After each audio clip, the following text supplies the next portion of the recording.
Bonsoir à tous, bienvenue au CPP, le Café Presse Politique, comme chaque mercredi. Il est 18h et nous sommes en direct sur Radio M. Merci de nous rejoindre et merci aussi à nos invités d'être là avec nous et parmi nous. C'est le retour de Akram Khalif, bonsoir. Saïd Jafal, bonsoir. Bonsoir. Armani Grachel, bonsoir. Bonsoir. Ihsan Radi, bonsoir. Bonsoir. Quelle est votre image marquante de la semaine? Qu'est-ce qui a retenu votre attention ces derniers jours, Akram? L'élimination de l'Allemagne. C'est pas de la semaine, ça. C'est l'image du moment. Oui. C'est quand même un événement intéressant. Vous qui êtes un grand amateur de football, d'ailleurs. Saïd Jafal, qu'est-ce qui vous a marqué cette semaine? Bon, l'élimination de l'Allemagne, bien sûr. Mais bon, de manière plus grave, c'est les condamnations qui pleuvent au Maroc contre le Irak, dont aussi des journalistes qui ont juste couvert des événements et qui écopent d'une peine allant jusqu'à 5 ans de prison.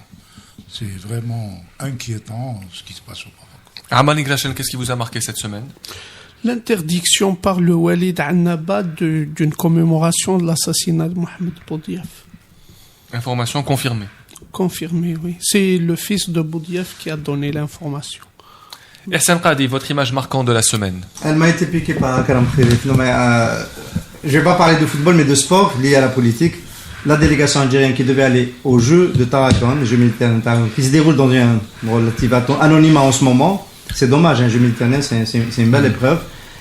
43 refus de visa par le consulat d'Espagne. Il y a eu un incident pendant à peu près 24 heures entre l'Algérie et l'Espagne. Et parmi les 43, il y avait 18 athlètes et une vingtaine de journalistes.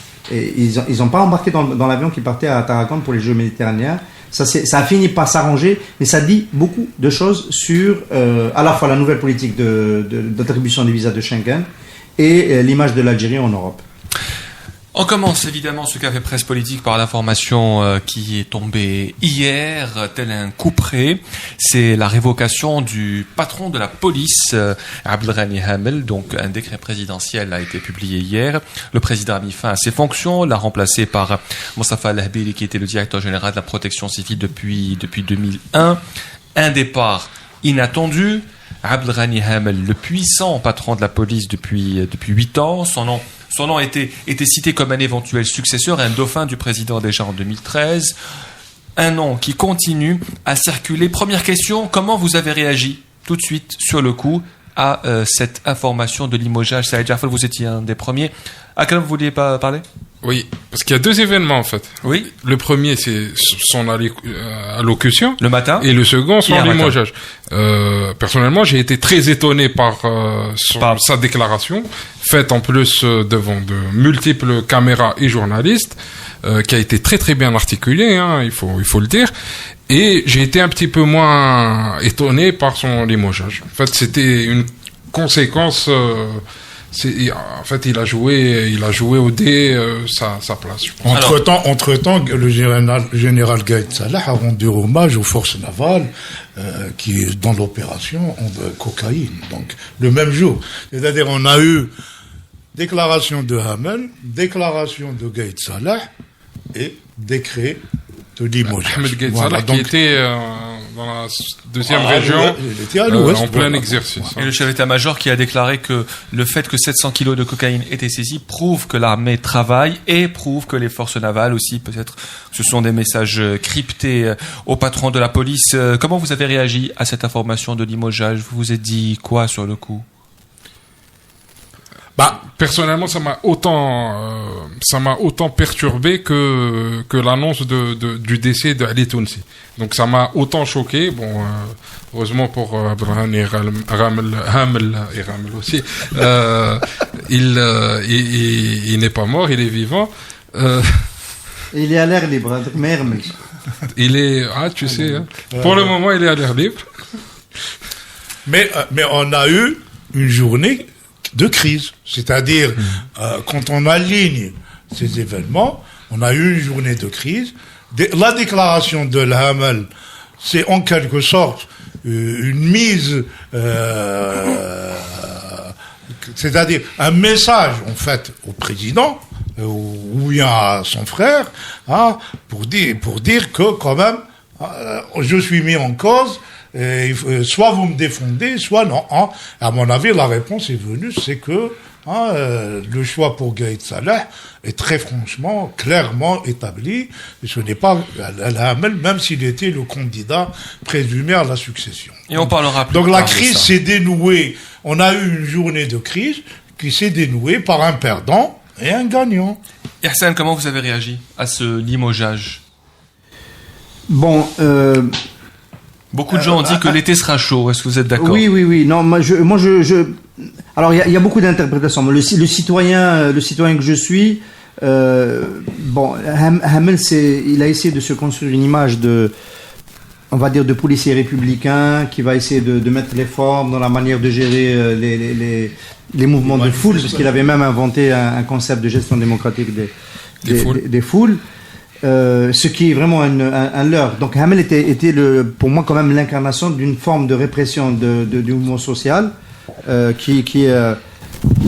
donc voilà, une forme d'incarnation du mouvement social qui à mon avis ne doit pas nous duper, ne doit pas faire illusion. C'était le premier gardien du temple. On peut citer des exemples, le mouvement des résidents. Peut-être que ceux qui étaient le plus réjouis d'ailleurs de ce qui s'est passé, c'est les résidents qui ont été les derniers à tâter de la gestion démocratique des foules. Nous-mêmes, en tant qu'éditeurs de la presse électronique, je dois le répéter ici, Monsieur le Hamel s'est fait en nous envoyant les RG à chaque fois que nous essayons de faire une activité, tout ce qu'il y a de plus élémentaire, pour nous empêcher de la tenir, pour lancer un syndicat des éditeurs de la presse. Voilà. Donc, c'est Monsieur gardien du temple. Le temple lui est tombé sur la tête. Donc, ma réaction pour te répondre, voilà, c'est bien ce qui lui arrive. Armand Ingrashan. Son limogeage signifie sa mort politique, en fait. Si je dis mort politique, c'est parce que pendant les 2 dernières années, il nous a été présenté comme étant le successeur potentiel de Bouteflika. Maintenant, la question qui se pose, est-ce qu'il a été jugé suite à ces déclarations qu'il a faites hier matin, ou alors il a su qu'il allait être limogé et il a fait ces déclarations. Maintenant, moi je pense que Hamel savait qu'il allait être limogé parce que d'une part, c'est lui qui a affronté le mouvement des résidents. Il a laissé des plumes quand même sur le plan politique. Il a été très mal perçu par l'opinion. Des policiers qui tabassent des médecins, c'est quelque chose d'inacceptable pour le commun des Algériens. Ensuite, le fait que son chauffeur personnel soit cité dans une affaire de drogue, c'est un autre élément important qui le déplume politiquement. Mais cette affaire, en fait, elle est à lire à travers l'idée du bras de fer qui oppose l'armée et le clan Bouteflika. Il est de notoriété publique que le chef d'état-major Ahmed Gaïd Salah a dit si un militaire doit être président, c'est moi. Il est hors de question qu'il y ait un autre militaire à la présidence apparemment. Donc, la légitimité. Voilà. Donc quand vous parlez des médecins résidents, quand vous parlez des incidents des médecins résidents par rapport à l'impact sur le Hamel, c'est pas pire que le rassemblement des policiers devant la présidence de la République. Voilà, je n'ai pas parlé de ça, mais en fait, il y a une conjugaison de plusieurs éléments, et je pense que la mise à mort de Hamel a été organisée par l'armée. Et Bouteflika, le fait qu'il passe à l'action et le limoge, c'est une façon à lui de reconnaître qu'effectivement l'armée a gagné ce bras de fer, a remporté ce bras de fer. Tout ça entre évidemment dans le cadre du Cocaine Gate, si on peut l'appeler comme ça. La journée d'hier était une journée déterminante. Les déclarations du patron de la police, il y a eu des rumeurs, comme vous l'avez dit, sur son chauffeur qui a été arrêté. Le patron de la police a lui-même démenti ces rumeurs en disant que c'était pas mon chauffeur, mais un chauffeur du parc de la DGSN. Hier, il monte au créneau, il fait des déclarations virulentes. Selon vous, qui était visé par les déclarations de Abdrani Hamel lorsqu'il dit que pour combattre la corruption, il faut déjà être propre? Beaucoup de personnes sont concernées par les propos du patron de la police, Saïd. Je voudrais juste rectifier quand même ce qu'a dit Ammar. En fait, dans le jeu à l'intérieur du pouvoir, la répression contre les médecins résidents ne compte pas. À l'intérieur du système, ce n'est pas ce genre de choses qui compte. C'est-à-dire le fait que l'opinion trouve que le Hamel est trop dur n'est pas quelque chose de négatif pour le Hamel à l'intérieur du régime. C'est juste pour préciser comment ça fonctionne. Hein. Ce n'est pas ça le critère le plus important. Maintenant... Mais par contre, le rassemblement des policiers devant la présidence, voilà. ça peut être voilà. se retourner là, c'était un événement gigantesque parce que on avait une quasi-mutinerie de policiers, c'était en 2014, et le Hamel, on sort, et à mon avis, ça paraît, du point de vue de l'ordre du régime, c'était même amplement plus grave que ces déclarations d'hier. Ah. Mais, en 2014, il a été, disons, sauvé par la main de Bouteflika, la baraka de Bouteflika, qui l'a défendu. Aujourd'hui, ces déclarations, il visait qui? Je sais pas. Par contre, il est très clairement qu'il visait ceux qui mènent actuellement l'enquête. Ceux qui mènent actuellement l'enquête, c'est un corps de l'armée. C'est la gendarmerie nationale, c'est un corps de l'armée. Je ne pense pas faire quelque chose une spéculation très très grande en disant que c'est Gaïd Salah qu'il vise. C'est le chef de l'armée, ceux qui mènent l'enquête, qui l'accusent d'ailleurs de faire des dépassements. Donc, pour moi, la lecture est de l'ordre du politique. Je cherche pas les détails, si c'est X ou Y, mais très clairement, c'est l'armée, c'est elle qui enquête, c'est elle qui a pris en charge l'affaire dès le début. La police a été mise de côté dans l'affaire de la cocaïne, la police des frontières aussi, et donc, qui s'en échappent, c'est les gardes-côtes, c'est les douaniers, et voilà. Et donc, très clairement, je pense que il désigne l'armée, et le chef de l'armée, c'est Gaïd Salah actuellement. Akaram, vous êtes d'accord avec Saïd Jafar? Plus ou moins, mais je pense que lui désigne plutôt la personne qui a fait fuiter l'information, qui a donné les listes des juges qui ont été qui sont concernés par l'affaire, et surtout la personne qui a signalé que son chauffeur est concerné par cette affaire aussi. Donc, enfin, il faudrait quand même préciser que les juges dont il est question ne sont pas concernés par l'affaire de la cocaïne, mais par d'autres affaires qui ont été découvertes au moment de la saisie de la documentation chez Kamel le Boucher, et donc on parle de trafic d'influence, etc. Donc c'est deux affaires distinctes, hein. Donc ce n'est pas spécialement l'affaire de la cocaïne, hein. Moi, je pense que il vise ces personnes-là, il vise aussi, en fait, dès le départ, il faut pas oublier une chose importante. Dès le départ, en écartant la DGSN de cette enquête, il y a eu volonté d'accuser aussi la DGSN. Il y a une suspicion. Peut-être de complicité, ou bien, au moins de laxisme, hein, au moins d'incompétence ou de laxisme. Donc, il y a un fond. De la suspicion. Hein, exactement, non, il y a un gros fond de conflit entre la DGSN et ceux qui l'ont écarté.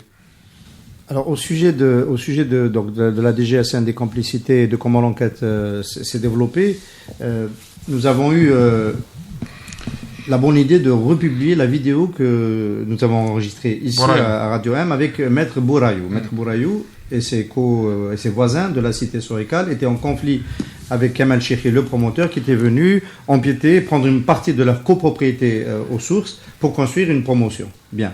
C'est à cette occasion qu'on a réalisé qu'ils avaient affaire à une puissance, puisqu'en dépit de tous les éléments qui faisaient qu'ils ne pouvaient pas en réalité construire, il a réussi à s'imposer. Et dans l'entretien avec Maître Khaled Bourayou, à un moment donné, il me dit, c'est moi qui avais fait l'entretien, il est venu nuitamment escorté par la police. Il a ramené des grues et il était escorté par la police. Et je lui pose la question, parce qu'il a dit le moment d'avant, il est protégé par une autre personnalité. Je lui dis, est-ce que vous pensez que c'est Hamel, cette autre personnalité?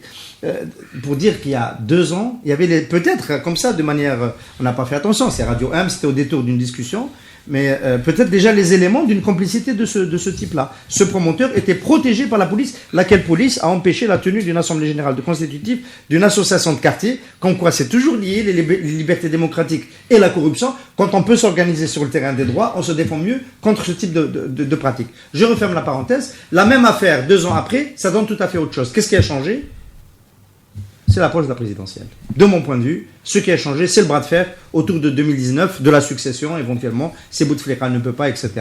Et je finis sur ça. Ce qui m'interpelle, moi, aujourd'hui, c'est que le camp présidentiel lâche quelqu'un de chez lui. Ça, c'est un élément nouveau. Pourquoi Bouteflika lâche quelqu'un de son premier cercle? Parce que c'est quelqu'un qui l'a amené à la garde républicaine, ensuite à la tête de la DGSN, etc. Et c'était un proche, et on sait tous que si on a parlé de Hamel comme éventuel successeur au cas où Bouteflika ne pouvait plus, c'est parce qu'il était quelque part adoubé par Bouteflika. C'est ça qui lui a donné cette possibilité d'être cité comme éventuel successeur. Pourquoi Bouteflika, les frères Bouteflika, en sont-ils arrivés à lâcher quelqu'un comme Hamel? De mon point de vue, c'est la dernière fois qu'ils l'ont fait, c'était Chakib Khalil. Et c'était un gros dossier. Donc de mon point de vue, a priori, le dossier est au moins aussi gros. Ce qui a changé, c'est que dans le premier cas, c'est le général Tawfiq qui a conduit l'offensive contre Chakib Khalil, et dans ce cas-ci, c'est le général Gaël Salah. Pourquoi le général Gaël Salah le fait-il? C'est le gros point d'interrogation. On peut supposer quand même que Bouteflika ou son frère cherchent avant tout à sécuriser le 5e mandat et qui ne vont pas entrer en conflit avec Gaël Salah pour les beaux yeux de Hamel.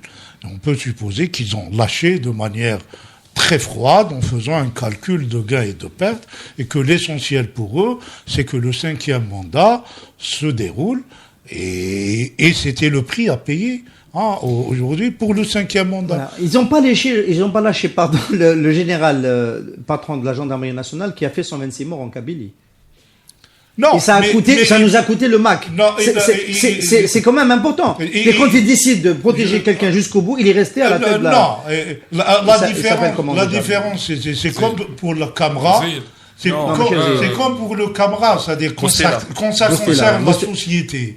Quand ça concerne la société, le pouvoir peut résister.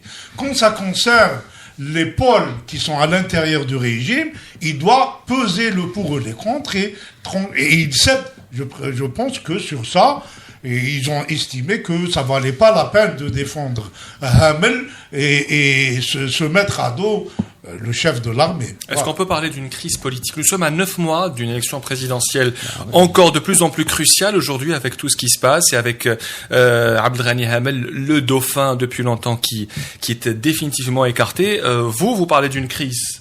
Aujourd'hui, ça il y a eu une journée de crise avec le départ annulé en Suisse. Voilà, non. Il y a eu une journée de crise, c'est clair, qui s'est dénouée par un perdant et un gagnant. Voilà, donc et qui n'est pas encore terminée parce que je pense que la désignation de Lahbiri, c'est une solution d'attente, et que il doit sûrement y avoir maintenant de la négociation pour savoir qui va remplacer le Hamel, parce que c'est quand même un poste très important, le directeur général de la Sûreté nationale. Ça a toujours été un poste stratégique en Algérie. Tous les DGSN ont été puissants. Aucun d'eux n'a été cité pour être président. Est-ce que vous considérez que ce limogeage et que cette nomination a été faite dans la précipitation et que ça a été décidé notamment hier? Oui, c'est probable. Très probable. Le fait que pour moi, le fait que ça soit Lahbiri qui a été désigné, c'est qu'on a fait vite. Ça veut dire qu'on n'a pas pensé il y a 48 heures probablement à un remplaçant à Monsieur Hamel. C'est un scénario Lopetegui pour faire un clin d'œil à la Coupe du Monde, l'entraîneur de la Roja, la sélection espagnole, dont on a appris qu'il était contre le Real Madrid. Dans les 2 heures, le président de la fédération a désigné son successeur, il a débarqué. On est peut-être dans ce scénario. Mais moi, j'ai tendance à penser comme Ammar, qu'au moment où il a fait sa déclaration, l'ex-patron de la DGSN était au courant de sa disgrâce. C'est possible. C'était dans la journée d'hier. Oui. C'est probable. Oui. Ce qui est certain. C'est-à-dire que c'est pas ça qui a déclenché pour moi, c'est que le 30 mai dernier, personne ne savait que tout ceci allait arriver. Parce que l'affaire de la cocaïne n'avait pas encore éclaté. En fait, l'affaire de la cocaïne a précipité ça, mais le bras de fer existait bien avant. Moi, je discutais avec un militaire, il me disait si Gaïd Salah ne saute pas avant la rentrée sociale, ça veut dire que c'est son clan qui va prendre le dessus. Et si il saute, c'est Hamel qui va qui va être le successeur de Bouteflika. Et là, on voit que c'est le contraire qui s'est produit, c'est le clan de l'armée qui a pris le dessus et c'est tout à fait plausible dans la logique clanique du système. L'armée a pris le dessus. Je voudrais quand même relever quelque chose. Nous parlons un peu trop des jeux à l'intérieur du régime, etc. Mais cette affaire quand même de la cocaïne, les révélations qui sont en train de sortir, c'est quelque chose d'effarant. Si un romancier se mettait à écrire un roman pareil, on dirait que c'est grotesque, c'est de l'exagération, c'est du fontage. Or, à chaque jour, que de l'affaire Khalifa à l'histoire de Khalil, à cette affaire, on découvre toujours que la réalité dépasse totalement notre imagination sur les mœurs, sur la manière dont fonctionne le système. C'est aberrant. Chaque jour, ce système nous apporte la preuve de sa dangerosité pour le pays. Et il faut le dire, c'est-à-dire, c'est normal qu'on cherche à comprendre à l'intérieur du régime, mais il faut même quand même prendre la mesure de l'ampleur de ce qui se passe. Il faut d'autant le dire, Saïd Jafar, que les commentateurs sur YouTube cette semaine nous ont traité de chiatine du pouvoir etc. parce qu'on a été critique vis-à-vis du MAC la semaine dernière. Donc ceux qui critiquent le MAC sont en faveur du pouvoir. C'est bien de rappeler la dangerosité de ce pouvoir. C'est énorme. C'est-à-dire il faut dire que c'est énorme. C'est-à-dire on a un cas Kamel Chiri que nous avons tous vu grandir. Moi, j'habite Cuba. J'ai vu comment la première boucherie s'est installée et ils vendaient moins cher que les autres. Bon, et ça se construit une image en disant presque c'est le boucher des pauvres, hein. Et petit à petit, cette chose-là s'imbrique avec l'État, avec les fonctionnaires de l'État, avec les agents de l'État. Il n'y a pas d'autre mot que de parler de configuration mafieuse. On est dans ça. Il faut le dire, prendre la pleine mesure. Ce régime-là a dérivé complètement. Et peut-être que ces affaires-là, il faut pas uniquement les penser en termes de qui gagne, de qui perd, mais relever à quel point on en est arrivé là et que quand même c'est un pays d'une grande révolution qui devait donner une république démocratique et sociale. On notera au passage l'absence totale aujourd'hui à l'intérieur du régime de mécanismes d'arbitrage ou de consultation. C'est complètement fini depuis 2004, depuis le deuxième mandat et la triangulaire Toufiq Al-Ammari Bouteflika. Il n'y a plus d'arbitrage, il n'y a plus de confiance entre les partis, il n'y a personne pour dire, en fait, pas pour dire, mais pour établir les règles et les lignes rouges. Et ça promet de très très mauvaises choses. La dernière fois, j'ai dit qu'il n'y avait pas d'État en Algérie. Les gens ont trouvé que j'étais excessif. En fait, en Algérie, ce qu'on appelle l'État fonctionne un peu à la Cosa Nostra. C'est l'objectif qui prime les membres, etc. On peut sacrifier tout le monde. Boussouf, qui était quand même le fondateur de ce qu'on appelle aujourd'hui il y a que les services en Algérie, c'est ça qui fait office d'État chez nous. Il a été sacrifié. Boumediene, tous les autres. Boumediene, 2 ans après son décès, il n'a même pas bénéficié de condoléances dans le journal Moudjahid. Donc c'est un système qui fonctionne à la Cosa Nostra. Ses objectifs priment sur tout le reste. Les individus, ils peuvent sacrifier des millions. Un ancien militaire a dit que même que l'armée algérienne qui fait office, qui est la colonne vertébrale de ce qu'on appelle l'État, qui n'en est pas un selon moi, peut sacrifier jusqu'à 3-5 millions d'Algériens pour rester là. Mais qu'est-ce que Hassan Oui, je suis pas d'accord évidemment avec ce que dit Ammar. Moi, je pense qu'effectivement, d'abord il y a un État, il a un mode de fonctionnement qui peut être mafieux par certains volets, mais on peut pas le réduire à cela. C'est un État qui fait de la redistribution sociale, c'est un État qui s'est construit une clientèle sociale de taille importante que lui permettent les revenus de la rente pétrolière, et c'est un État qui s'est construit aussi sur une idéologie. Donc à mon avis, c'est trop caricatural de dire les choses comme ça. Moi, tout à l'heure, j'ai posé une question. J'ai dit, qu'est-ce qui fait que les Bouteflika, toujours quand je dis Bouteflika, c'est les Bouteflika, ont accepté de lâcher quelqu'un du premier cercle. De mon point de vue, ils l'ont lâché pour consolider le 5e mandat, parce que on a tendance à oublier. Nous, on était sous l'état de choc ici en 2016, fin 2016, quand Cheikh Ibrahim est rentré. Je me rappelle d'un CPP qui était en berne. On était le moral. Il est rentré à Oran, reçu par le Wali, qui est maintenant le ministre des Travaux Monsieur Zahlan. Et donc, il y a un passif avec la population. La population a quelque chose qui s'est cassé. Ils savent que ce sont des voleurs. On sait qu'il y a de l'impunité. On sait que ce monsieur a touché des montants astronomiques. D'ailleurs, il va y avoir du nouveau sur l'affaire Khlil. On va pas lâcher Khlil. Et donc, à un moment donné, il faut quand même donner un gage de moralité, dire que nous sommes capables de sévir, etc. C'est tombé voilà, cette enquête a été l'occasion. Aujourd'hui, si tu élimines ce monsieur, enfin le patron de la DGSN, je sais pas moi, auprès de Tebboune, on parle maintenant du Wali d'Alger. Moi, j'ai cité son nom la dernière fois. J'ai dit, il est impossible de construire un empereur de la promotion immobilière qui vient de la boucherie comme ce monsieur Kamal Chikhi, de la façon dont ça s'est fait, sans avoir des protections très fortes, et celle en priorité du Wali d'Alger. Après, le Wali d'Alger peut dire je suis monsieur Ammar Roul de l'autoroute Est-Ouest. C'est-à-dire qu'on m'a donné des instructions et j'ai fait qu'exécuter. C'est un peu la défense d'Ammar Roul. C'est peut-être vrai. Ammar Roul n'a peut-être pas mis de l'argent dans sa poche, mais il était le canal par lequel passaient les instructions qui ont permis aux autres de mettre de l'argent dans leur poche. Donc voilà, on est dans ce scénario. Peut-être que l'État, entre guillemets, à travers les frères Bouteflika, a décidé de faire une opération de moralisation. On n'a pas beaucoup de temps. J'aimerais poser une question. Est-ce que vous considérez que Gaïd Salah a pris le dessus aujourd'hui avec le limogeage de Hamel? Et qu'est-ce que ça signifie s'il prend le dessus? Sera-t-il reconduit après la réélection d'Abdelaziz Bouteflika? On peut s'attendre à quoi pour Gaïd Salah après 2019 ou avant 2019? Il a été reconduit à quoi? Dans son poste. Pourquoi? Oui.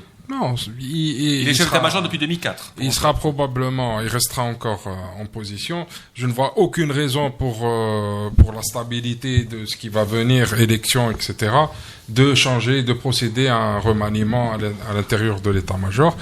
On n'en sait rien. Les conflits, le Boumediene est monté à cause d'un conflit entre le camp Est et le camp Ouest, pour rester dans la filière de l'ANP. Et souvent, la manière de trancher les conflits, c'est d'éliminer les deux protagonistes. Souvent, c'est celle-là. Il n'y en a pas un qui gagne. Il y en a un qui tombe. Le mois d'après, on enlève l'autre. Parce que ça crée un déséquilibre. Donc, moi, je pense pas que Gaël Salah soit plus conforté après ce qui vient d'arriver. Après, moi, je ne lui vois pas d'ambition personnelle, politique, pour briguer un quelconque mandat présidentiel ou autre chose. Je pense que il doit être partisan de l'idée que l'armée devra décider de la succession et que lui se voit à la tête de cette armée-là. Qu'est-ce que vous en pensez, Saïd? Écoutez, moi, ce que j'observe, c'est que dans la succession, on a éliminé quelqu'un qui était candidat potentiel et que les événements qui se passent là montrent quand même qu'en cas de succession, le champ des participants, des faiseurs du roi, se rétrécit de plus en plus vers l'armée, dans le schéma classique, comme dirait Abd Sharif, qui aurait dû venir aujourd'hui. Un dernier mot. En fait, le pouvoir algérien sait que les Algériens sont très sensibles aux questions de morale. Et à chaque fois qu'ils veulent régler un problème entre eux, ces différents clans, je veux dire, ils jouent sur des questions de morale. L'armée essaye de se faire passer pour le bon, les boutefs de temps en temps essayent de se faire passer pour les bons, et en fin de compte, ils sont les mêmes parce que ce qui les motive les uns et les autres, c'est le pouvoir. Ce n'est pas la construction de l'Algérie. D'ailleurs, dans les deux cas, on les a vus. Bouteflika n'a rien fait. Les militaires depuis 62 n'ont rien fait. Un dernier mot pour dire un mot pour qualifier Mostafa Lahbeli, qui aura 80 ans l'année prochaine. C'est le plus vieux des GSN, je pense, depuis l'histoire d'Algérie. No comment. On a perdu des milliers d'hectares de forêt parce qu'il n'a pas investi dans des canadaires. Vous persistez. Ah, je persiste. Personne. À mon avis, il sera plus, je sais pas. À mon avis, il sera plus bienveillant avec nous. Je sais pas. J'ai la faiblesse de penser. Il a fait une déclaration. Une perche, là. Avec les médecins résidents, c'était celui qui soignait après les hospitalisations. Il a fait une déclaration aujourd'hui sur une chaîne de télévision où on lui a posé des questions sur l'avenir de la DGSN, la police. Il a répondu D'accord. Il fera mieux d'aller écrire ses mémoires s'il a des choses à dire. Voilà. Il était chef de région en 62 quand même, Mostafa Lahbeli, chef de région militaire en 1962. Ça remonte à très longtemps. Oui. Voilà. Merci à vous tous pour cette première partie. Restez avec nous, restez connectés sur Radio M. On se retrouve dans un tout petit moment.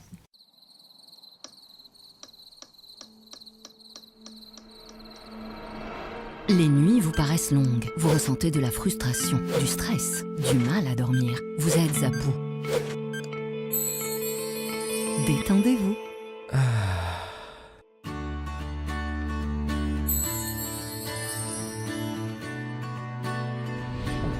Réduction du temps d'endormissement, diminution des réveils nocturnes, relaxation. Une bonne nuit, ce n'est plus un rêve. Ce produit est un complément alimentaire sans dépendance disponible en pharmacie. N'hésitez pas à demander conseil à votre pharmacien. Mérinal, notre priorité, la qualité.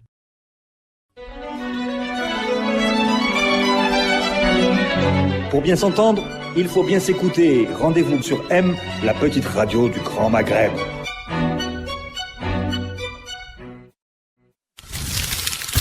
Radio M, le café presse, politique.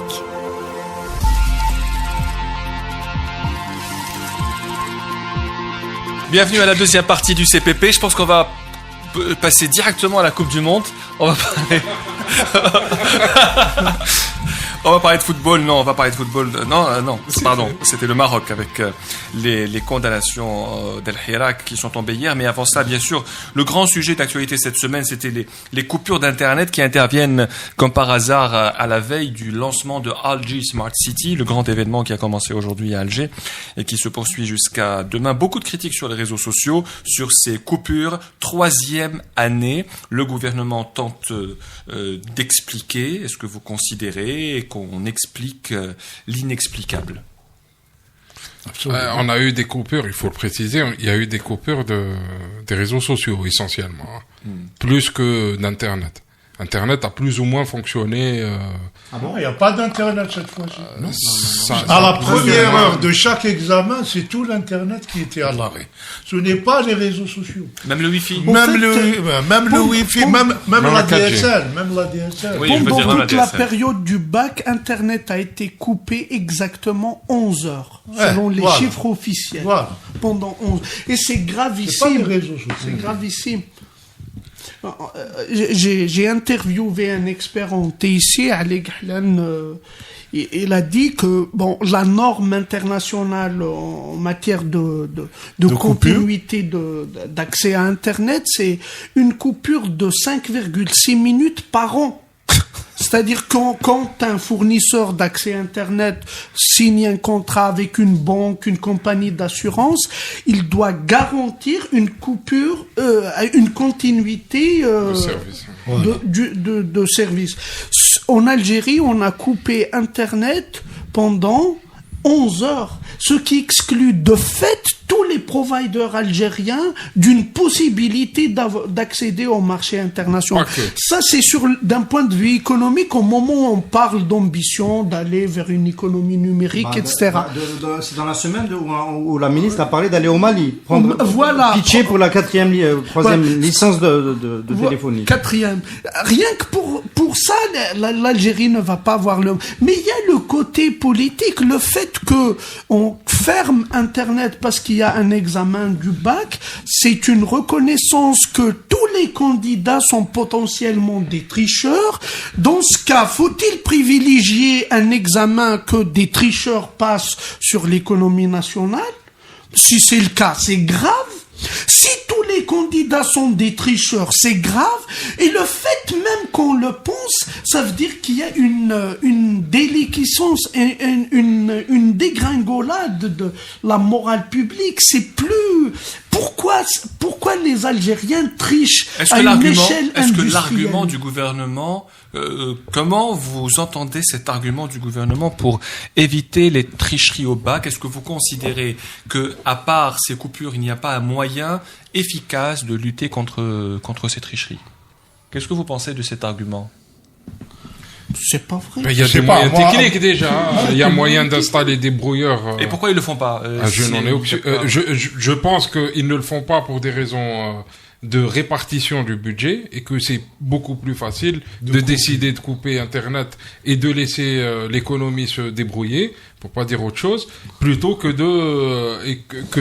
d'engager quelques millions de dollars et investir dans des systèmes de brouillage ou des portiques de sécurité ou des agents de sécurité ou je ne sais, ou bien d'une réforme du bac. C'est aussi possible de penser l'accès à l'université sans bac. Ça existe dans d'autres pays. Donc, le pire, c'est que cette situation s'est répétée 3 fois. Et que à chaque fois, ils ont eu une année. Ils ont eu une année pour y réfléchir et pour s'organiser. C'est totalement inacceptable. Juste pour vous donner une idée de la transformation. Si vous pensez que chaque année, le bac, c'est la même chose, l'économie algérienne, ces 3 dernières années, a beaucoup changé. On a de nouveaux acteurs. Aujourd'hui, on a une loi sur le e-commerce qui a été votée, adoptée, publiée au journal officiel. On a théoriquement des cybermarchands qui travaillent, qui vendent. Nous avons 4 ou 5 sociétés de taxis fonctionnant sur Internet. Tous ces acteurs-là qui n'existaient pas il y a 3 ans, aujourd'hui existent, aujourd'hui payent leurs impôts, créent de la richesse. Et entre-temps, on est resté au même stade qu'en 1916, qu'en 2016 ou qu'en 2015. Moi, j'ai de la peine à croire qu'il n'y a pas d'autre solution que cette fermeture. Peut-être que, en fait, c'est un message sibyllin, c'est-à-dire que nous pouvons fermer l'Internet à tout moment. Ça me rappelle un peu à une époque quand il y a eu les grandes grèves du CNES à l'université, et celui qui était ministre de l'université, il dit nous pouvons fermer l'université, on n'a pas de problème. C'était Ben Bouzid. Et il a dit ça, donc on peut fermer l'université, c'est pas grave, etc. Ils sont dans cet état d'esprit. Si par nécessité politique je ferme l'Internet, je le ferme. Voilà, ils sont... Jafar a trouvé la parade pour ne pas dire du mal de la ministre de l'Éducation. Il n'a pas dit du mal de Ben Bouzid. Qui est resté ministre beaucoup plus longtemps qu'elle, n'est-ce pas? J'ai obéi. En fait, elle est quand même lamentable, Madame Ben Remeret, voilà. de justifier ça. De justifier ça.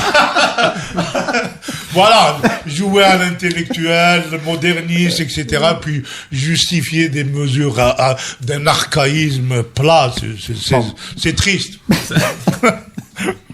Non, moi je ramène ça. C'est la faute à Hersen, c'est une provocation réussie. Moi je ramène ça à la tête de l'État. Enfin, on a un président de la République qui est pré-digital dans sa structure mentale. Et donc, il ne comprend pas l'importance d'Internet. En fait, il ne réalise pas ce que c'est. Moi, c'est dans mon intime conviction, il ne sait pas ce que c'est. Et donc, s'ils savaient l'importance que ça avait, le fait que ce soit un élément de productivité, que c'est l'équivalent d'autoroute, que ce soit plus important que le téléphone, parce que c'est de la data qui se déplace. Donc, c'est l'interaction des acteurs économiques. Tout, l'aéroport a été bloqué. Les plateformes de VNP, l'aéroport a été bloqué. Les avions n'ont pas pu partir.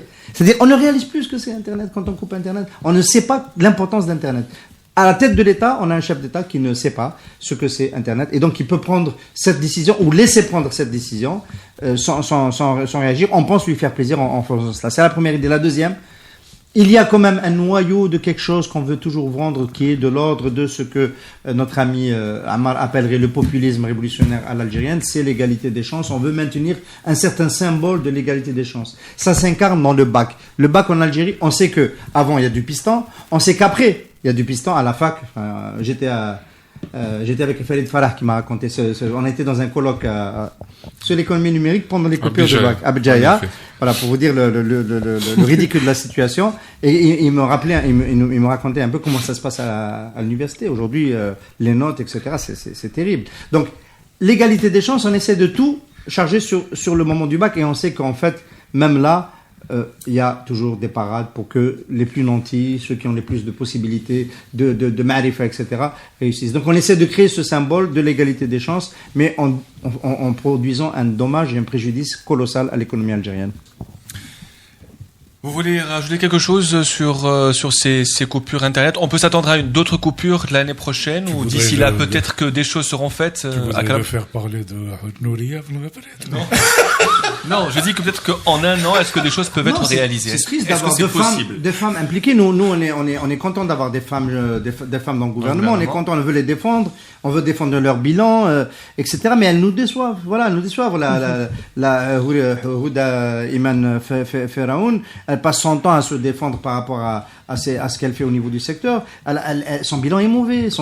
Elle n'a pas amélioré la connectivité des Algériens. Elle est toujours anti-privée. On redoutait, enfin à l'époque, on riait de Derdouri qui avait peur de tout ce qui est Madame Derdouri qui avait peur de tout ce qui était privé, qui avait tout fermé, etc. Celle-là fait exactement la même chose. Elle le fait en pire. D'ailleurs, elle déconstruit certains systèmes qui fonctionnaient. Ouais, c'est pas l'objet d'en parler aujourd'hui.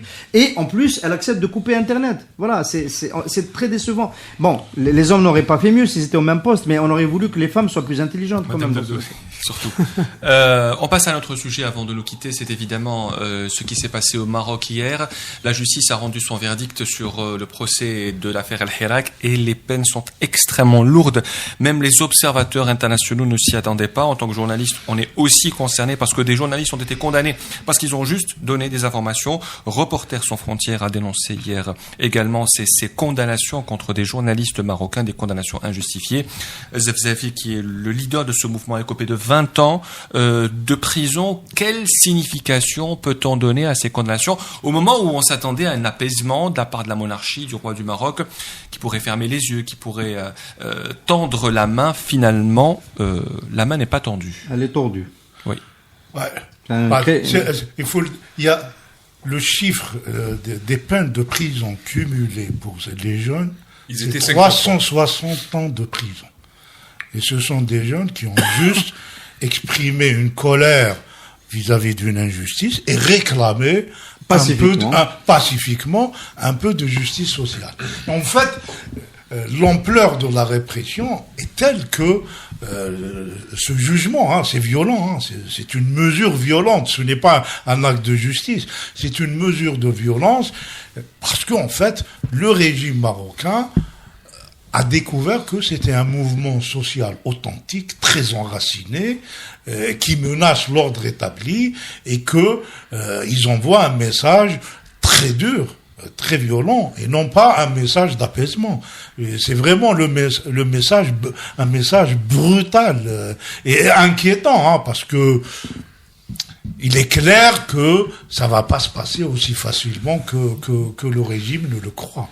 Et puis quelle image est en train de donner ce régime du Merzen à la population marocaine quand il gracie un Daniel Galvan pédophile et qu'il condamne des gens qui n'ont fait que demander le minimum à 20 ans de prison. Mais la monarchie marocaine est revenue sur cette grâce. Elle est revenue sur cette grâce. Ils ont reconnu que c'était une erreur de la part du roi ou que le roi avait été induit en erreur. Il a été quand même gracié. Ouais.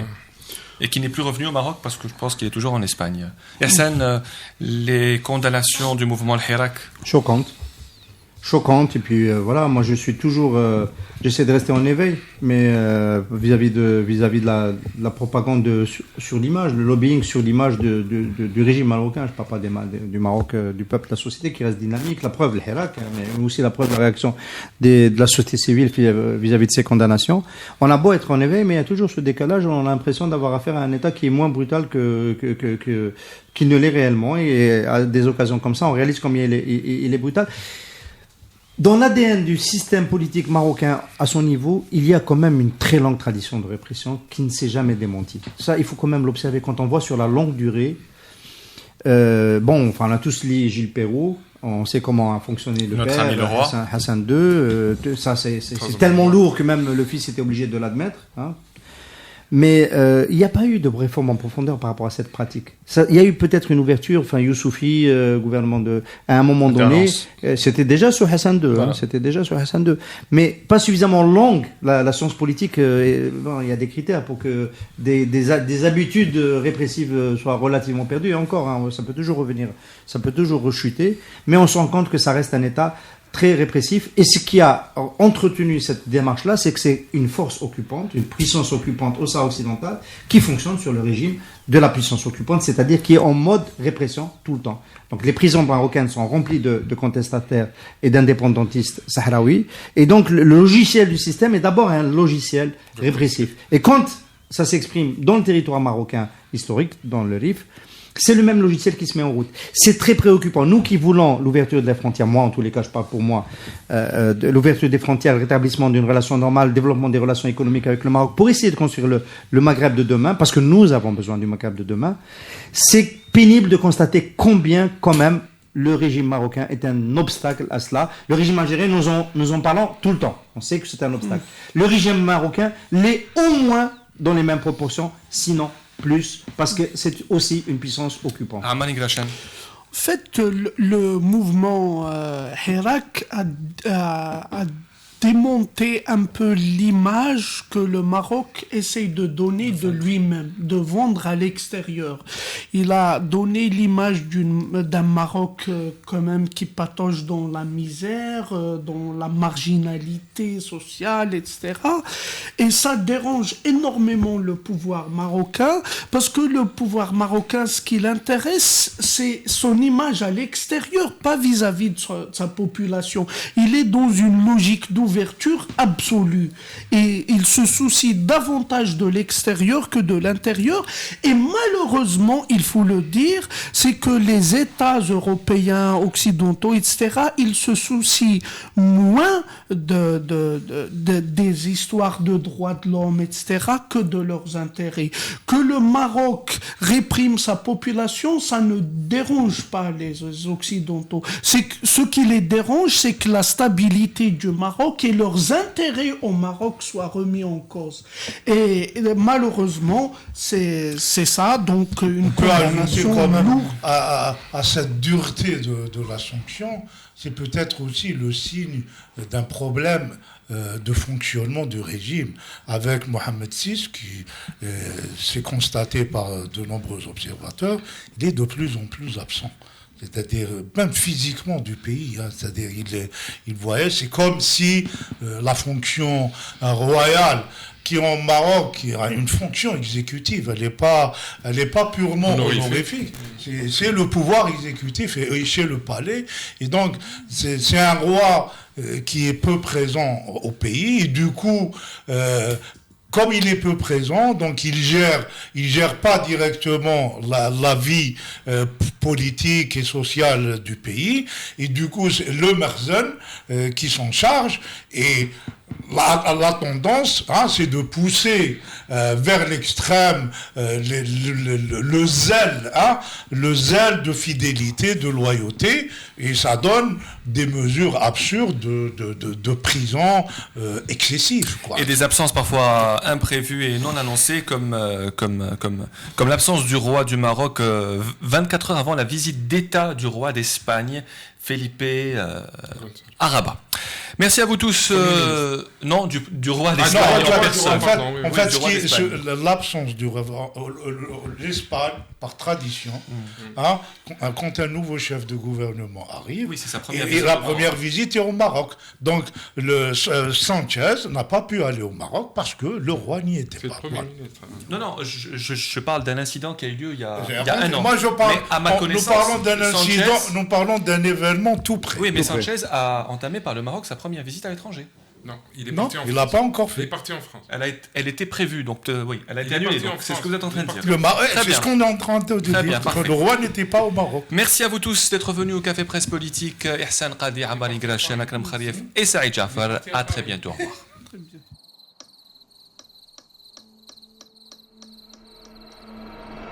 Les nuits vous paraissent longues. Vous ressentez de la frustration, du stress, du mal à dormir. Vous êtes à bout.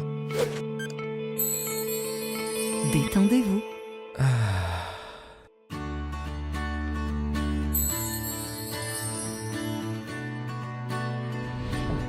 Réduction du temps d'endormissement, diminution des réveils nocturnes, relaxation. Une bonne nuit, ce n'est plus un rêve.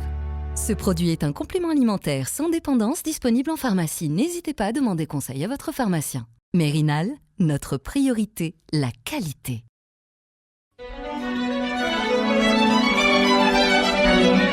Pour bien s'entendre, il faut bien s'écouter. Rendez-vous sur M, la petite radio du Grand Maghreb.